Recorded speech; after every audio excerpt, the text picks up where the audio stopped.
नमस्कार दोस्तों, welcome back to motor redefined. मैं हूं आपका होस्ट और दोस्त अरिंदम घोष और एक बार फिर आप लोगों के लिए एक जबरदस्त राइड कंपैरिजन के साथ हाजिर हूं। जी हां दोस्तों, देखकर आप लोग समझ ही गए होंगे। आज हम लोग राइड कंपेयर करने वाले हैं all new 2025 TVS raider 125 ABS model को विथ 2025 हीरो एक्सट्रीम 125R के साथ। यहाँ पर भी आप लोगों को एबीएस देखने में मिल जाता है और क्योंकि दोनों 125 सीसी की है, पहले रेडर में एबीएस नहीं थी, अब यहाँ पर भी एबीएस है और कुछ और भी अपडेट्स यहाँ पर आई है, तो इसीलिए यहाँ पर एक कॉमन डाउट हो रहा है फिर खरीदे कौन सी। ऑलरेडी जो मार्केट में एक अच्छा परफॉर्म कर रही है बाइक एक्सट्रीम 125R या फिर रेडर 125 खरीदना सही होगा। यही जो डाउट है आज मैं आप लोगों के यहाँ पर दूर करने की कोशिश करूंगा। बताऊंगा मैं आप लोगों को दोनों ही बाइक में आप लोगों को चीजें सिमिलर क्या मिलेगी, डिफरेंट क्या मिलेगा, फीचर स्पेसिफिकेशन, माइलेज, प्राइस आपको किस बाइक के लिए कितनी पे करनी होगी और साथ ही राइड करने में दोनों बाइक कितना डिफरेंट है उसके बारे में भी बात करेंगे, ताकि वीडियो के एंड तक आप लोगों को क्लियर आइडिया मिल जाए कि फिर खरीदना आप लोगों के लिए हीरो सही है या फिर टीवीएस। और दोस्तों आगे बढ़ने से पहले very special thanks to GP auto centre Krishnanagar and Rahul TVS Krishnanagar for providing me these bikes, ताकि मैं आप लोगों तक यहाँ पर ये कंपैरिजन पहुंचा सकूं। वेस्ट बंगाल के कृष्णनगर या आसपास के एरिया में अगर आप रहते हैं, कोई भी आप यहाँ पर हीरो या फिर टीवीएस की प्रोडक्ट खरीदना चाहते हैं, शोरूम को आप डेफिनेटली कॉन्टैक्ट कर सकते हैं। डिटेल्स ऑलरेडी आप लोगों ने अपने स्क्रीन पर देख लिया है, तो चलिए दोस्तों शुरू करते हैं। और दोस्तों राइड कंपैरिजन पे जाने से पहले छोटी सी एक वॉक अराउंड मैं आप लोगों के साथ शेयर करना चाहूंगा। कलर अगर आप लोग देख रहे हैं, अगर आप लोग एबीएस मॉडल में आ रहे हैं तो पहले भी रेड मॉडल आप लोगों ने देखा, लेकिन ये रेड थोड़ी सी और ज्यादा ब्राइट आपको फील होगा। बाकी ये नया आप लोगों को जो स्टिकरिंग वगैरह है ये आप लोगों को यहाँ पर अभी रेडर एबीएस मॉडल में आप लोगों को यहाँ पर बिल्कुल समझ में आ रहा है। और अगर आप लोग यहाँ पर एक्सट्रीम में आ रहे हैं तो चार कलर आप लोगों को मिल रहा है। बाकी ये ऑरेंज है, शायद आपको कैमरा में रेड लग रहा होगा लेकिन ऑरेंज कलर है। बाकी इसके अलावा आप लोगों को यहाँ पर ब्लैक, ब्लू एंड देन आप लोगों को यहाँ पर जो रेड कलर है पहले भी आप लोगों को यहाँ पर देखने मिल रहा था। तो यहाँ पर चार कलर है और यहाँ पर अभी फिलहाल के लिए एबीएस मॉडल में एक ही कलर आप लोगों को मिल रहा है। बाकी प्राइस अगर आप लोग देख रहे हैं 3 से 4 हज़ार तक का आप लोगों को गैप मिलेगा। एक्सट्रीम में अभी आप लोग ज्यादा पे करें, इसके बारे में बात करेंगे। लेकिन सबसे पहले अगर आप लोग फ्रंट व्यू देख रहे हैं तो दोनों में ही एलईडी हेडलैम्प का सेटअप है, लेकिन एक्सट्रीम के पास खास बात यह है कि यहाँ पर ये आप लोगों को डुअल प्रोजेक्टर के साथ जो है ये आप लोगों को यहाँ पर मिल रहा है। और डेफिनेटली रात के टाइम पे एक्सट्रीम जो आप लोगों को थोड़ा सा ज्यादा बेहतर लाइट जो है वो थ्रो आप लोगों को बिल्कुल दे सकता है। साथ ही अगर आप लोग सस्पेंशन देख रहे हैं यहाँ पर रेडर में 31 का है, लेकिन अगर आप लोग एक्सट्रीम में देख रहे हैं 37 तक का आप लोगों को यहाँ पर मिलेगा। दोनों में ही काफी तगड़ा वाला फाइबर का जो मडगार्ड है ये आप लोगों को मिलेगा। लेकिन टायर की अगर बात करी जाए तो एक्सट्रीम में यहाँ पर 90/90 सेक्शन का आपको मिलेगा, डेफिनेटली 17 इंचेस के साथ ही। और सेम चीज आप लोगों को यहाँ पर रेडर में भी मिल जाएगा 90 सेक्शन तक का टायर। और अगर आप लोग देख रहे हैं तो ये जो एबीएस है आप लोग देख सकते हैं यहाँ पर सुपर मोटो एबीएस जो है यहाँ पर लिखा हुआ है, एबीएस का जो रिंग है ये भी आप लोगों को यहाँ पर बिल्कुल मिलेगा। और साथ ही अगर आप लोग डिस्क देख रहे हैं तो 240 का पेटल डिजाइन वाला डिस्क आपको मिल रहा है। लेकिन जैसे आप लोग यहाँ पर एक्सट्रीम में आएंगे तो आप लोगों को यहाँ पर ये 276 mm का जो डिस्क है ये आपको मिलेगा एबीएस के साथ। लेकिन अगर मैं आप लोगों को यहाँ पर इंजन के बारे में बताऊं तो रेडर में यहाँ पर आप लोगों को 124.8 CC single cylinder 3 valve air oil cool फिलेंटेड इंजन जो है ये आप लोगों को यहाँ पर मिलेगा 11.38 पीएस आप कह सकते हैं पावर के साथ। और यहाँ पर आप लोगों को 11.75 न्यूटन मीटर टॉर्क जो है वो आप लोगों को यहाँ पर बिल्कुल मिलेगा। बाकी बेस मॉडल में टॉर्क हल्का सा कम है, यहाँ पर ये आईगो असिस्ट फंक्शन की वजह से टॉर्क जो है आप लोगों को यहाँ पर हल्का सा ज्यादा मिलता है। बाकी यहाँ पर अगर आप लोग देख रहे हैं तो जो किक स्टार्ट है वो आप लोगों को यहाँ पर नहीं मिलेगा। और अगर आप लोग यहाँ पर एक्सट्रीम पर आ रहे हैं तो यहाँ पर आप लोगों को जो किक स्टार्ट है ये आप लोगों को मिल जाएगा। यहाँ पर 123.9 CC single cylinder air cool फिलेटेड इंजन जो है यहाँ पर भी मिल जाएगा। साथ ही आप लोगों को smooth power response and instant torque with engine balancer technology जो है ये आप लोगों को यहाँ पर मिल रहा है। पावर फिगर यहाँ पर ऑलमोस्ट सिमिलर है 11.4 पीएस तक का, लेकिन टॉर्क यहाँ पर थोड़ा सा कम है, 10.5 न्यूटन मीटर टॉर्क यहाँ पर आप लोगों को देखने में मिल जाएगा। बाकी इसको हम लोग आगे चलाते हुए इसके बारे में बात करेंगे कि दोनों में चलाते वक्त आप लोगों को डिफरेंस कितना समझ में आता है। इसके अलावा क्योंकि बात यहाँ पर इंजन की हो रही है तो चलिए जो एग्जॉस्ट साउंड है वो भी मैं आप लोगों को सुना दूं और स्टार्ट करते हैं यहाँ पर रेडर 125 एबीएस मॉडल के साथ।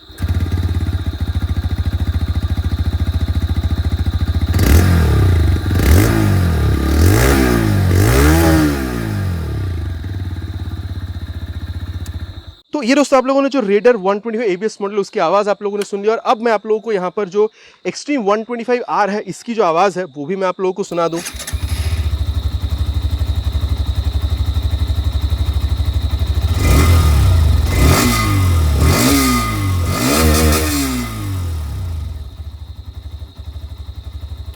तो यहां तक दोस्तों दोनों ही बाइक की जो एग्जॉस्ट साउंड है वो आप लोगों ने सुन लिया। और अब यहां पर जो रियर सेक्शन है दोनों ही बाइक की इस बारे में बात करते हैं। अगर मैं आप लोगों को बताऊं, देखिए दोनों ही बाइक की अभी जो की है वो ऑन है और दोनों ही बाइक में आप लोगों को जो टेल लैंप है ये आप लोगों को यहाँ पर दोनों ही बाइक में दिख रहा है। यहाँ पर आप लोगों को एलईडी आप कह सकते हैं जो ब्लिंकर्स का सेटअप है ये मिल जाएगा, लेकिन रेडर में आप लोगों को यहाँ पर बल्ब का जो सेटअप है ये आप लोगों को यहाँ पर बिल्कुल मिलेगा। रेडर में आप लोगों को ये पूरा एक मडगार्ड मिल रहा है, लेकिन एक्सट्रीम में आप लोगों को वहाँ पर जो कह सकता है टायर हगर का सेटअप है वो आपको मिल रहा है। लेकिन यहाँ पर आप लोगों को 120/80 सेक्शन तक का जो टायर है ये आपको मिलेगा 17 इंचेस के अलॉय व्हील के साथ। लेकिन अगर आप लोग रेडर में देख रहे हैं तो 110 सेक्शन का जो टायर है ये आप लोगों को मिलेगा, ठीक है। और अगर आप लोग यहाँ पर सेटअप देख रहे हैं ब्रेक की, तो यहाँ पर आप लोगों को डिस्क मिल जाएगा करीबन 200 mm तक की, जो पहले आप लोगों को अपाचे में मिला करती थी। बाकी रेड कलर की आप लोगों को यहाँ पर जो कैलिपर है ये मिल रहा है। लेकिन अगर आप लोग एक्सट्रीम में देखेंगे 130 mm तक का ये जो आप कह सकते हैं ड्रम ब्रेक का सेटअप है ये मिलेगा। बाकी अगर आप देख रहे हैं तो ये मोनोशॉक सस्पेंशन का जो सेटअप है, चाहे आप एक्सट्रीम में देख रहे हो चाहे आप लोग यहाँ पर ये रेडर में देख रहे हो, आप लोगों को दोनों में ही सेम मिल जाएगा। अब सीट की बात करी जाए तो देखिए एक्सट्रीम में टॉप मॉडल में भी आप लोगों को यहाँ पर ये जो सिंगल सीट है ये मिल रहा है, स्प्लिट सीट तो टॉप मॉडल में मिलेगा ही। लेकिन रेडर में आप लोगों को सिर्फ बेस मॉडल में ही जो सिंगल सीट का ऑप्शन है ये आप लोगों को मिलेगा। टॉप मॉडल तक जब आप लोग जा रहे हैं तो आप लोगों को यहाँ पर ये आप कह सकते हैं स्प्लिट सीट का ऑप्शन ही आप लोगों को मिलता है। बाकी रेडर में आप लोगों को करीबन 780 mm तक का सीट हाइट, एक्सट्रीम में करीबन 794 mm तक का सीट हाइट जो है ये आपको मिलेगा। और अगर आप लोग यहाँ पर टैंक देख रहे हैं तो दोनों में करीबन 10 लीटर तक का आपको मिल जाएगा और माइलेज 50 से 60 के बीच में दोनों में ही जो है आप लोग एक्सपेक्टेशन रख सकते हैं। और अगर आप ग्राउंड क्लियरेंस देख रहे हैं रेडर में भी 180 mm तक का है, और अगर आप एक्सट्रीम में देख रहे हैं तो यहाँ पर भी आप लोगों को 180 mm तक का ही देखने में मिल जाएगा। लेकिन वेट में दोस्तों यहाँ पर आप लोग को अच्छा खासा फर्क दिखेगा। रेडर में देखिए अभी यहाँ पर ये चक्का मोटा हुआ है, ठीक है, और आप लोगों को एबीएस भी यहाँ पर मिल रहा है। 125 पकड़कर आप चलिए और यहाँ पर 136 केजी तक का आपको मिलेगा, तो करीबन यहाँ पर आप लोगों को 11 किलोग्राम जो है एक्सट्रीम में आप लोगों को भारी मिल रहा है। तो ये था अबाउट वेट। और अब मैं आप लोगों को दोनों बाइक की जो मीटर कंसोल या फिर जो हैंडल बार है इस बारे में बता देता हूँ। एक्सट्रीम की अगर बात करी जाए, यहाँ पर जो मोबाइल चार्जिंग पोर्ट है ये आप लोगों को यहाँ पर बिल्कुल मिलेगा। साथ ही ये अगर आप लोग देख रहे हैं Bluetooth enabled digital meter console जो ये आप लोगों को यहाँ पर बिल्कुल मिलेगा। Speedometer, taco, gear position sensor सब कुछ मिल जाएगा। नेविगेशन आप यहाँ पर अभी इस्तेमाल नहीं कर पा रहे, लेकिन हीरो की अगर आप लोग राइट कनेक्ट ऐप को मोबाइल में डाउनलोड इंस्टॉल करके थ्रू ब्लूटूथ इसके साथ अगर जोड़ते हैं तो कॉल एसएमएस अलर्ट आप लोग बिल्कुल यहाँ पर इस्तेमाल कर पाते हैं। लेकिन एक और बात है, एक अपडेट मैं आप लोगों को दे दूँ, ऐसा कहा जा रहा है कि बहुत जल्द जैसे आप लोगों ने ग्लैमर एक्स में देखा था वैसे ही यहाँ पर भी आप लोगों को जो कंसोल है मिल जाएगा, तो नेविगेशन वहाँ पर इस्तेमाल करा जा सकता है। और साथ ही क्रूज कंट्रोल भी यहाँ पर बहुत जल्द आने के चांसेस है with ride by wire technology. तो ये था मीटर कंसोल के बारे में। बाकी यहाँ पर अगर आप लोग देख रहे हैं पास लाइट का स्विच, ठीक है, high beam, low beam, in fact यहाँ पर आप लोगों को ये अगर आप देख रहे हैं तो हैजार्ड लैंप का स्विच भी मिलेगा, जो हैजार्ड लैंप का ऑप्शन आप लोगों को रेडर में मिल नहीं रहा था। ये आप लोगों को टर्न सिग्नल मिल रहा है और हॉर्न ठीक ठाक है, बहुत ज्यादा लाउड नहीं कहूंगा। अगर आप लोग राइट साइड पर आ रहे हैं तो यहाँ पर आप लोगों को जो इंजन किल स्विच है और स्टार्ट स्विच है यही आप लोगों को यहाँ पर जो है बिल्कुल समझ में आने वाला है।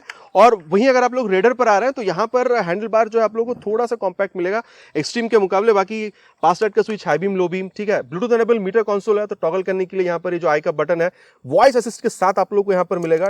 टर्न सिग्नल और हॉर्न यहाँ पर भी ठीक ठाक आप लोगों को मिल जाता है। साथ ही अगर आप लोग इसकी राइट साइड पर आ रहे हैं तो किल स्विच यहाँ पर नहीं मिलेगा। पावर या फिर इको दो मोड आप लोगों को स्विच करने के लिए यहाँ पर एक गियर मिल रहा है और नीचे इंजन ऑन करने का स्विच, एग्जॉस्ट साउंड मैंने आप लोगों को दोनों ही बाइक की सुनाई है।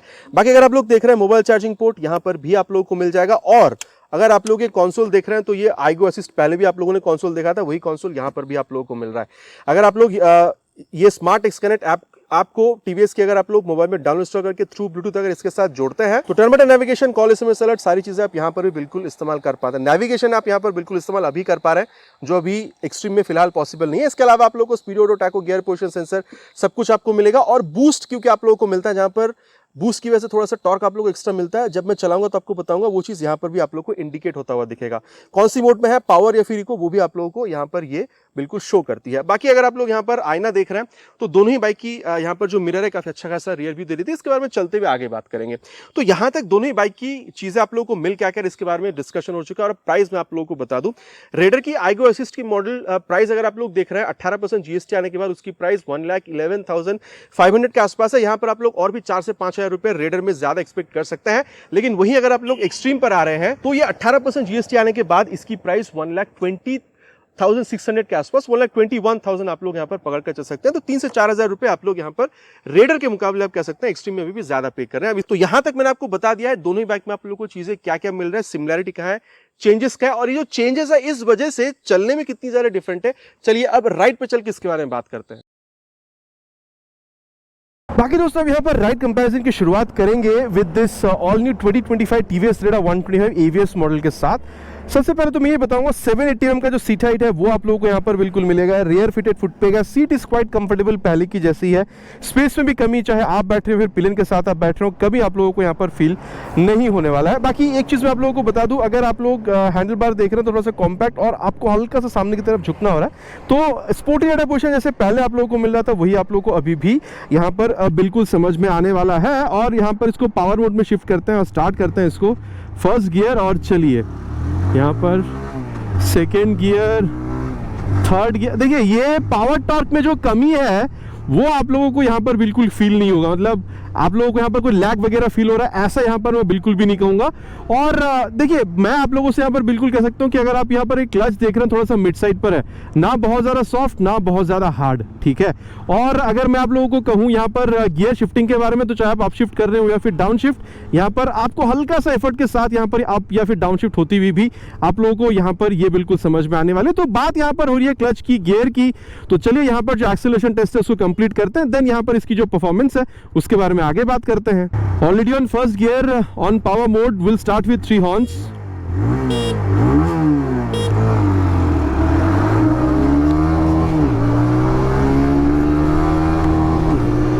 Cross 60, crossed 80. Let's see how much can we go. Cross 90 and shifted to top gear 98, 99 and 100 crossed. देखिए दोस्तों एक बात तो कहना पड़ेगा, अगर मैं आप लोगों को वाइब्रेशन के बारे में बताऊं 80-85 के बाद आप लोगों को यहाँ पर समझ में आ जाता है, ये तो आप लोगों को यहाँ पर बिल्कुल मानना पड़ेगा।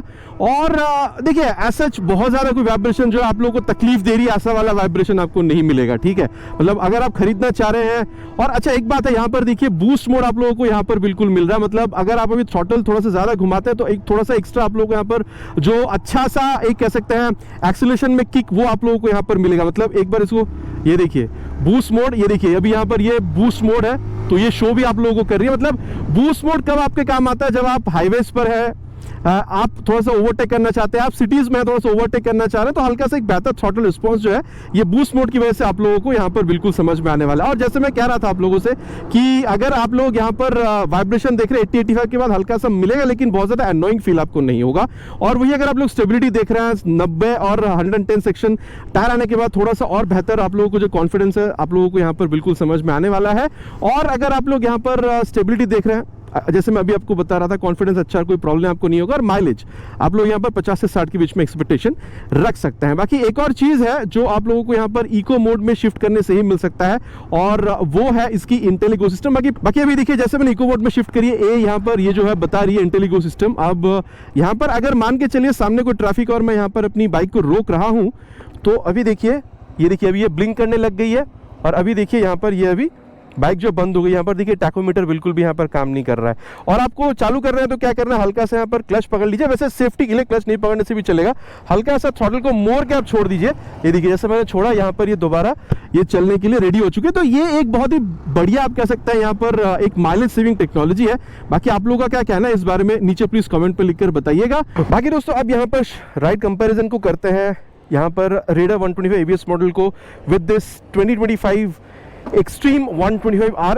बाकी सीट हाइट अगर देखा जाए तो वहाँ पे करीबन 780 mm के आसपास था, और यहाँ पे 794। ये थोड़ी सी जो ऊंची सीट हाइट आपको मिल रहा है बैठने पे आपको समझ में बिल्कुल आ रहा है। और अगर आपकी हाइट अराउंड 5'5" तक की आप इस बाइक को आराम से मैनेज कर पाएंगे, ऐसा बहुत ज़्यादा कोई प्रॉब्लम आपको नहीं होना चाहिए। रियर फिटेड फुटपैक यहाँ पर भी है, और यहाँ पर हैंडल बार थोड़ी सी और चौड़ी आपको फील होगी। बाकी यहाँ पर ना आपको बहुत ही हल्का झुकता है ना, ऑलमोस्ट अपराइट या बैठ रहे हैं। जो रेडर पे आपको थोड़ा सा स्पोर्टी मिल रहा था, यहाँ पर थोड़ा सा ज्यादा रिलैक्स स्टार्टर पोजीशन मिल रहा है, बहुत ही कम और बहुत ही हल्का आप यहाँ पर झुक रहे हैं। तो ये था इनिशियल इंप्रेशन। और चलिए अब गाड़ी को स्टार्ट करते हैं। फर्स्ट गियर और ये सेकेंड गियर, और देखिए ये थर्ड गियर। मतलब ये जो आप पावर टॉर्क अगर आप लोग देख रहे हैं 125 सीसी के हिसाब से अगर मैं आप लोगों को बताऊं तो काफ़ी अच्छा खासा ही आप लोगों को यहाँ पर मिल रहा है। और यहाँ पर देखिए मैं कहूँगा इनिशियल में अगर आप बारी बारी चलाकर देख रहे हैं बहुत ज़्यादा डिफरेंस भले ही ना हो, लेकिन रेडर में आप लोगों को इनिशियल जो है हल्का सा जो है बेहतर स्पीड जो है वो आप लोगों को समझ में आ सकता है।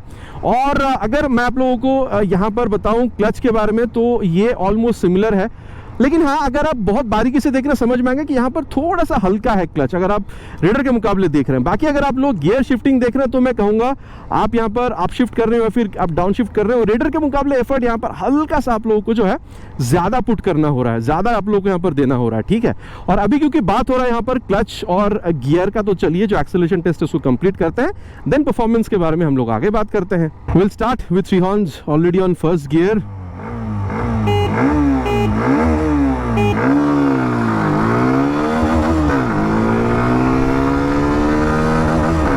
Cross 60. Let's see. Crossed 80, 90 crossed 100। अब देखिए दोस्तों, यहाँ पर अगर मैं आपको बताऊं वाइब्रेशन या फिर स्मूथनेस के बारे में, तो डेफिनेटली ये बाइक थोड़ा ज़्यादा स्मूथ आपको फील होगा। जो रेडर के दौरान मैंने आपको 80-85 कहा था, ये 90-95 इवन 100 तक भी जाते हैं तो बहुत ज़्यादा वाइब्रेशन फील नहीं होता है। तो यहाँ पर स्मूथनेस आप लोगों को थोड़ा सा बेहतर मिलेगा। रेडर में भी अनोइंग नहीं था, लेकिन यहाँ पर आपको थोड़ा सा और ये स्मूथ वो जो फील है ये आप लोगों को यहाँ पर बिल्कुल प्रोवाइड कर सकती है। और जहाँ तक बात स्टेबिलिटी की है, देखिए तो रेडर में भी आप लोगों को काफ़ी अच्छा खासा स्टेबिलिटी जो है वो आप लोगों को मिल जाएगा। बाकी रेडर में और यहाँ पर फ्रंट का जो सेक्शन है टायर का वो बिल्कुल ही सेम है, लेकिन यहाँ पर अगेन तो 10 mm और चौड़ा टायर आपको मिल रहा है। तो दोनों में ऐसा बहुत ज़्यादा डिफरेंस स्टेबिलिटी में नहीं है, लेकिन हाँ अगर टायर क्योंकि यहाँ पर मोटा है तो डेफिनेटली एक वो हाइपोथेटिकल आप कह सकते हैं जो कॉन्फिडेंस है वो यहाँ पर आप लोगों को थोड़ा सा ज़्यादा समझ में आ सकता है। लेकिन ऑलमोस्ट अगर आप चला कर देख रहे हैं तो दोनों में ऐसा बहुत ज़्यादा डिफरेंस आपको नहीं मिलेगा। और वहीं अगर मैं आप लोगों को यहाँ पर माइलेज के बारे में बताऊं तो यहाँ पर भी आप 50-60 के बीच में एक्सपेक्ट कर सकता है रेडर की तरह। लेकिन मेन डिफरेंस फिर कहाँ है? मेन डिफरेंस है इसके एक्सेलरेशन में। देखिए अगर आप इनिशियल एक्सेलरेशन देख रहे हैं तो रेडर में आप लोगों को थोड़ा सा बेहतर बिल्कुल समझ में आ सकता है, लेकिन जब तक आप टॉप स्पीड तक जाएंगे ना तो यहाँ पर आप लोगों को रेडर के मुकाबले हल्की सी टॉप स्पीड जो है वो आप लोगों को यहाँ पर ज़्यादा देखने मिल सकता है। तो ये था यहाँ पर एक्सेलरेशन का समरी। और अब यहाँ पर जो चीज चेक करेंगे वो है इस बाइक की ब्रेकिंग। सबसे पहले तो यहाँ पर ले चलेंगे इसको करीबन 60 तक और ये 65 पे ले जाके फ्रंट ब्रेक। ये देखिए आवाज आपको मिला होगा, लेकिन ऐसा कुछ स्लिप वगैरह हुआ नहीं है, पीछे देखकर ही ब्रेक कराया गया था। तो मैं कहूंगा देखिए ब्रेकिंग का जो रिस्पॉन्स है वो भले ही आप लोगों को सेम मिल रहा हो पहली वाली मॉडल से, लेकिन अभी आप लोगों को हल्का सा जो कॉन्फिडेंस है वो बेहतर मिल रहा है एबीएस आने की वजह से। बाइक जो है वो स्लिप नहीं करेगी और आप लोगों को काफी तगड़ा वाले रिस्पॉन्स मिल रहा है फ्रंट में से भी। चलिए अब रियर की जो ब्रेक है उसको भी टेस्ट कर लेते हैं एक बार। यहाँ पर करीबन ले चलेंगे 60 तक ही और ये देखिए उल्टे साइड से आदमी आ रहा है। अब देखिए डेफिनेटली 130 mm का ड्रम ब्रेक से जब आप ये 240 पे आ रहे हैं, यहाँ पर रियर में आप लोगों को करीबन 200 mm तक का जो डिस्क ब्रेक है पेडल डिजाइन वाला वो मिल रहा है। तो हल्का सा बेहतर रिस्पॉन्स तो आपको मिल ही रहा है, लेकिन फिर भी मैं वही कहूंगा प्रोग्रेसिव नेचर की ही है। जैसे पहले आप लोगों को ड्रम ब्रेक से यहाँ पर आप लोग अगर आ रहे हैं तो थोड़ा सा बेहतर रिस्पॉन्स मिला, लेकिन इंजन में अगर आप देखेंगे प्रोग्रेसिव ही है। पैर रखने पे रियर ब्रेक पे हल्का सा स्पीड जो है वो स्लो डाउन कर रही है। लेकिन अब देखिए बेस्ट ब्रेकिंग होता है अगर आप लोग रियर के संग संग बाद फ्रंट ब्रेक को अप्लाई करते हैं, तो वो भी एक बार करके देख लेते हैं। और ये 50 पे ले जाके रियर विद फ्रंट। हाँ देखिए ब्रेकिंग तो मैं कहूंगा पहले जैसी है, लेकिन यहाँ पर एबीएस जो है वो यहाँ पर मुझे बिल्कुल फील हुआ था। और बाकी दोस्तों अब बात करेंगे इसकी ब्रेकिंग के बारे में। फ्रंट में यहाँ पर भी आपको एबीएस मिलता है जैसे रेडर में मिल रहा था। तो चलिए ले चलेंगे 70 के आसपास और ये 69 पे ले जाके फ्रंट ब्रेक। पीछे देखकर ही ब्रेक किया है, कोई था नहीं। अब देखिए मैं कहूंगा रियर ब्रेक भले ही रेडर में आप लोगों को वहां पर डिस्क मिल रहा हो, लेकिन फ्रंट में अगर आप लोग देख रहे हैं तो रेडर में 240 का मिल रहा है और यहाँ पे 276 mm का, तो थोड़ा सा बड़ा आप लोगों को जो डिस्क मिल रहा है। अब देखिए वेट भी यहाँ पर रेडर के मुकाबले वहाँ पर 125 के आसपास है, यहाँ पर 136, मतलब आप कह सकते हैं करीबन 11 किलोग्राम ज़्यादा। लेकिन मैं कहूँगा वेट भले ही ज़्यादा हो, लेकिन ये जो डिस्क साइज भी आपको बड़ा मिल रहा है इसलिए थोड़ा सा बेहतर ब्रेकिंग रिस्पॉन्स यहाँ पर आप फील कर सकते हैं। अब देखिए मैं कहूँगा रेडर में भी काफ़ी बढ़िया था, नो डाउट इन दैट, लेकिन यहाँ पर आप लोगों को हल्का सा बेहतर रिस्पॉन्स जो वो समझ में आ सकता है चलाते वक्त, ठीक है। और अब रियर जो ब्रेक है उसको भी थोड़ा सा हम लोग टेस्ट करने की कोशिश करते हैं। ले चलेंगे इसको 60 के आसपास और रियर ब्रेक 61 पे। ये देखिए ये देख रहे हैं यहाँ पे 130 mm का ड्रम ब्रेक आप लोगों को मिल रहा है, जो रेडर में भी 200 mm तक का आप लोगों को डिस्क ब्रेक मिल रहा है। तो डेफिनेटली देखिए यहाँ भी अच्छा ही है, मतलब वो प्रोग्रेसिव अच्छा, मतलब मैं कहने की कोशिश कर रहा हूँ कि प्रोग्रेसिव है। रियर ब्रेक पे पैर रखते से हल्का सा वो स्पीड स्लो डाउन हो जाना, लेकिन रेडर में ना डेफिनेटली कहूंगा वहां पर आप लोगों को थोड़ा सा और बेहतर रिस्पॉन्स जो है रेडर मतलब रियर आप लोगों को ब्रेक में जो है रेडर में समझ में यहाँ पर आ सकता है, ठीक है। और बेस्ट ब्रेकिंग जैसे मैंने रेडर में बताया था यहाँ पर भी एक बार ट्राई करता है। रियर के संग संग बाद जो है फ्रंट ब्रेक को हम लोग अप्लाई करेंगे और मोटा मोटा यहाँ पर 60 पे ले जाकर ही, पीछे कोई है नहीं, देखकर ही ब्रेक किया। देखिए मैं कहूंगा रेडर में ब्रेकिंग एबीएस आने के बाद और ज्यादा कॉन्फिडेंस आप लोगों को मिल रहा है डेफिनेटली, लेकिन यहां पर भी अगर आप लोग देखेंगे तो उतनी ही बेहतर ब्रेकिंग जो यहां पर आप लोगों को मिला। लेकिन फ्रंट पे अगर आप लोग ब्रेक देख रहे हैं स्पेशली, तो यहां पर आप लोग को हल्का सा बेहतर रिस्पॉन्स जो मिल सकता है, लेकिन ओवरऑल ब्रेकिंग दोनों में आप लोग को काफी अच्छा मिलेगा। सस्पेंशन की जहां तक बात है, मैं कहूंगा फ्रंट टू रियर आप लोगों को थोड़ा सा वो मिड साइड पर ही देखने को मिलेगा, ना बहुत ज्यादा सॉफ्ट ना बहुत ज्यादा हार्ड।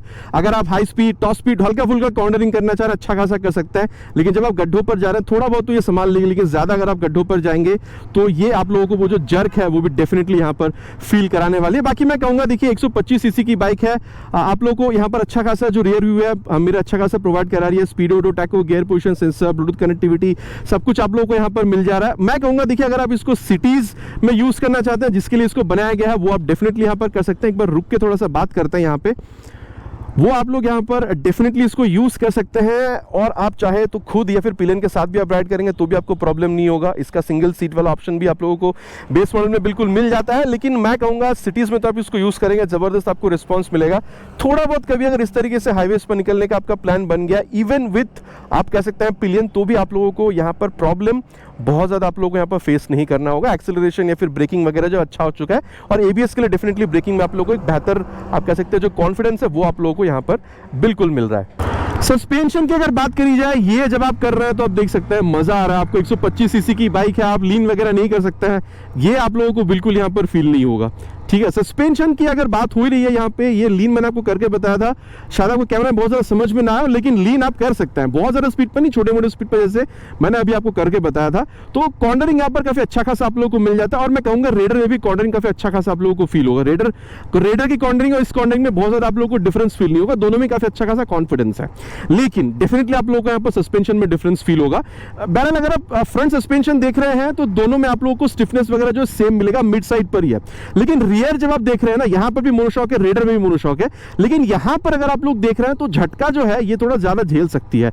मान के देखिए अगर आप हाई स्पीड टॉप स्पीड छोटा मोटा कॉर्नरिंग देख रहे हैं, दोनों बाइक में बहुत ज्यादा डिफरेंस नहीं है, सस्पेंशन फील सिमिलर मिलेगा, ठीक ठाक आपको मतलब कंफर्टेबल सस्पेंशन फील हो सकता है। लेकिन जब आप सिर्फ रियर सस्पेंशन की बात कर रहे हैं, रेडर में जो रियर सस्पेंशन है वो आप लोगों को थोड़ा सा स्टिफर मिलेगा इस सस्पेंशन के मुकाबले। यहां पर रियर सस्पेंशन भले ही मोनोशॉक है जो कि रेडर में, लेकिन यहां पर अगर आप गड्ढों पर जाएंगे, रेडर आप लोगों को जितना झटका देगी उससे कम झटका आप लोगों को यहां पर फील होगा। तो ये था अबाउट सस्पेंशन। और ओवरऑल फील जब आप देख रहे हैं इस तरीके से अगर खेलने की कोशिश आप कर रहे हैं, तो यहां पर बाइक मैं कहूंगा थोड़ा सा ये जो भारी है 11 किलोग्राम करीबन, तो वो आप लोगों को यहाँ पर समझा रही है कि भाई यहाँ पर ये थोड़ी सी भारी है, लेकिन इस भारी की वजह से आप लोगों को डर लग रहा है या फिर बहुत ज्यादा भारी फील हो जा रहा है, ऐसा नहीं है, मजा आ रहा है आप लोगों को। भारीपन होना भी एक अलग कॉन्फिडेंस प्रोवाइड करता है। अगर आप समझ रहे हैं बात को तो नीचे प्लीज कमेंट में इसमें येस क्या नो लिख के बताइएगा, ठीक है। लेकिन हाँ, भारी का अपना एक डिसएडवांटेज भी है, इनिशियल रिस्पॉन्स थोड़ा सा कम मिलता है, लेकिन हाँ टॉप एंड में आप लोगों को यहाँ पर थोड़ी सी बेहतर रिस्पॉन्स दे रही थी। बाकी इस तरीके से आप कर रहे हैं तो बाइक आपकी कंट्रोल में इधर उधर भागनी जा रही है, वेट थोड़ा सा डेफिनेटली ज्यादा फील हो रहा है, लेकिन अनोइंग नहीं है। रियर व्यू मेरा अच्छा खासा रियर व्यू दे रही है, speedometer, taco, gear position sensor, Bluetooth connectivity, भले ही हाँ नेविगेशन आप लोगों को यहाँ पर नहीं मिलेगा जो रेडर में मिल रहा हो, लेकिन मोबाइल चार्जिंग पोर्ट वगैरह जो है वो आप लोगों को यहाँ पर डेफिनेटली देखने में मिल रहा है। और अगर मैं आप लोगों को कहूँ तो देखिए आप यहां पर ऑलमोस्ट अपराइट आप बैठ रहे हैं, ठीक है, और स्पेस की कोई कमी नहीं है। बाकी यहां पर सिंगल सीट भी है, बाकी सिंगल सीट आप लोगों को रेडर में मिल जाता है, तो यहां पर आपको सिंगल सीट भी मिल रहा है, स्पेस में भी कोई कमी नहीं है, आप ऑलमोस्ट अपराइट भी बैठ रहे हैं। तो देखिए आप क्योंकि यहां पर ऑलमोस्ट अपराइट बैठ रहे हैं और सीट भी कंफर्टेबल और स्पेस की भी कमी नहीं है, देखिए चाहे रेडर हो चाहे ये वाली बाइक, दोनों को ही आप सिटी राइड के लिए तो यूज करेंगे ही, लेकिन कभी अगर आपका मन बन गया, अगर आप पिलियन के साथ भी थोड़ा लॉन्ग राइड करने की अगर आपकी चाह बनती है, तो इस बाइक में आप लोगों को थोड़ा सा जो आप कह सकते हैं एक्सपीरियंस है वो बेटर मिल सकता है। अगेन कहूंगा सीट क्योंकि लंबा है और यहाँ पर आप क्योंकि ऑलमोस्ट अपराइट बैठ रहे हैं। बाकी देखिए दोनों ही बाइक की आप लोगों के साथ यहाँ पर डिस्कशन हो चुकी है, क्या आप लोगों को चीज मिल रहा है, डिफरेंस कहां तक है। अब चलते हैं आप यहाँ पर कंक्लूजन में बात करते हैं कि फिर आप लोगों के लिए दोनों में से कौन सा बाइक खरीदना सही हो सकता है। दोस्तों अब सत्यवचन की घड़ी कंक्लूजन का समय कि फिर आप लोगों के लिए खरीदना कौन सा बाइक सही हो सकता है। बाकी अगर आप प्राइस देख रहे हैं, ऑलरेडी मैंने आप लोगों को बताया, लेकिन फिर भी एक डेफिनेट फैक्टर तो यहाँ पर बनता ही है। ये रेडा 120 आप लोगों को 1,17,18 ये एक रेंज में आप लोगों को मिलेगा। एग्जैक्ट प्राइस मुझे पता नहीं है, पता चल पाने पे मैं आप लोगों के लिए कमेंट बॉक्स में उसको पिन कर दूंगा या फिर डिस्क्रिप्शन बॉक्स में आप लोगों को यहाँ पर आप लोगों के लिए मैं वो पिन कर दूंगा, ठीक है। तो यहाँ पर जब आप आ रहे हैं 1,20,600 रुपये, मतलब 1,21,000, मतलब आप कह सकते हैं यहाँ पर 3 से 4,000 रुपये आप लोग अभी भी एक्सट्रीम पे ज़्यादा पे कर रहे हैं। देखिए अगर आप एक्सट्रीम देख रहे हैं, मैं कहूँगा अगर आपको बाइक थोड़ी सी और लंबी चौड़ी चाहिए, आप लोगों को टॉप स्पीड थोड़ा सा और बेहतर चाहिए और फ्रंट ब्रेक अगर आपको थोड़ा सा और तगड़ा चाहिए, मेरे ख्याल से एक्सट्रीम 125R आप लोगों के लिए एक बेहतर प्रोडक्ट बन सकता है। और अगर आपकी ये भी चाहती कि रियर टायर भी चौड़ी होनी चाहिए आप लोगों के लिए, यहाँ पर एक्सट्रीम 125R एक बेहतर प्रोडक्ट हो सकता है। लेकिन अगर आप लोगों की बजट 2 से 4,000 रुपये कम भी है और आप चाह रहे हैं कि इनिशियल रिस्पॉन्स मुझे बेहतर चाहिए, यहाँ पर सिटीज़ में राइड करने के लिए माइलेज 50-60 किलोमीटर तक की ही चाहिए, नेविगेशन मुझे यहाँ पर चाहिए थी, साथ ही अब ये भी चाह रहे थे कि फ्रंट टायर में डिस्क ब्रेक के साथ रियर टायर में भी डिस्क ब्रेक हो, ताकि आप लोगों को ब्रेकिंग में थोड़ा सा और ज़्यादा कॉन्फिडेंस मिले। मेरे ख्याल से आप लोगों के लिए ये जो रेडर 125 है, 4-5 हज़ार कम भी अगर आप लोग एक्सट्रीम से यहाँ पर पे करें तो एक बेहतर ही प्रोडक्ट आपको मिल रहा है। अब देखिए दोस्तों, दोनों ही बाइक में अपनी अपनी खूबियां हैं जिनके बारे में मैंने आप लोगों को बता दिया है। बाकी अब आप लोग क्या समझ रहे हैं, एबीएस आने के बाद रेडर खरीदेंगे या फिर ऑलरेडी जो एक्सट्रीम अच्छा परफॉर्म कर रही है मार्केट में उसको आप खरीदना चाहेंगे? नीचे प्लीज़ कमेंट पर लिखकर बताना नहीं भूलिएगा। It's my request. आशा करता हूँ वीडियो आप लोगों को पसंद आई होगी। अगर आपको पसंद आया तो प्लीज़ वीडियो में एक लाइक, और चैनल पर अगर आप लोग पहली बार आ रहे हैं तो सब्सक्राइब करके बेल बटन कॉल पे हिट करना प्लीज़ नहीं भूलिएगा। Again it's my request. बहुत जल्द आप लोगों से मुलाकात होगा चैनल पर इसी तरीके से नए वीडियो में नए बाइक स्कूटर के साथ। Till then ride safe and Jai Hind.